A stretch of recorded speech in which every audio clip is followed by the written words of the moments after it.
और इसीलिए माननीय मुख्यमंत्री अरविंद केजरीवाल जी मुख्यमंत्री की सीट को जकड़ कर बैठे हैं।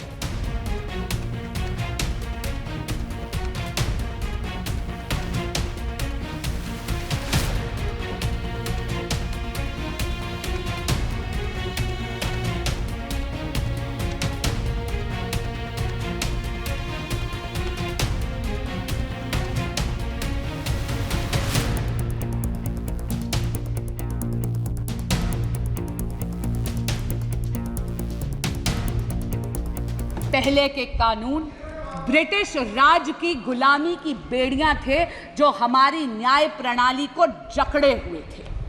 पहली बार भारत में एक ऐसी दंड प्रणाली आ रही है जिसका ध्येय न्याय होगा।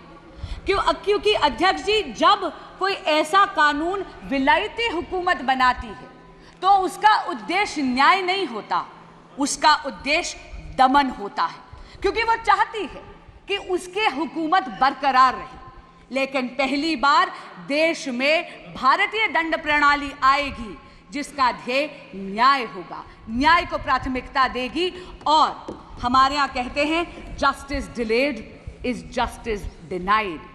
ये वो क्रिमिनल सिस्टम होगा लॉज का जो एक एक्सपीडियंसी लाएगी, एक तेजी लाएगी भारत के क्रिमिनल जस्टिस सिस्टम में। कम्युनिटी पेनल्टी पहली बार भारत में इंट्रोड्यूस हो रही है। इसका मतलब है at the heart of these laws is not only deterrence of law and punishment but also a sense of reformation. इन सभी ट्रांसफॉर्मेटिव, फ्यूचरिस्टिक, पाथ ब्रेकिंग कारणों के कारण ही भारत ने एनडीए की सरकार को तीसरी बार पूरा बहुमत दिया है। पर अध्यक्ष जी, विपक्षी गठबंधन ऐसा प्रदर्शित करता है जैसे कि नारायणी सेना इनके पाले में खड़ी है। पर अध्यक्ष जी, इतना जरूर कहूंगी, कृष्ण तो कर्म के कायल हैं, इसलिए उनका आशीर्वाद तो नरेंद्र मोदी जैसे कर्मयोगी पर पुनः बरसा है। विपक्ष चाहे ये दिखाने का प्रयास करे कि स्वयं अक्षोहिणी सेना उनके पास है। अध्यक्ष जी, बहुत चौंकाने वाली बात है कि वो विपक्ष जिसने आपातकाल लगाने का अधर्म करा, वो विपक्ष जिसने भारत के संविधान को गला घोटने का अधर्म करा, जिसने इस देश के लोकतंत्र की हत्या करने का अधर्म करा, वो विपक्ष जिसके गठबंधन के सदस्य आज भी दिल्ली में एक कॉन्स्टिट्यूशनल क्राइसिस क्रिएट करते हैं क्योंकि वो अपनी जिद पे अड़े हुए हैं कि वो अपनी सरकार जेल से चलाएंगे।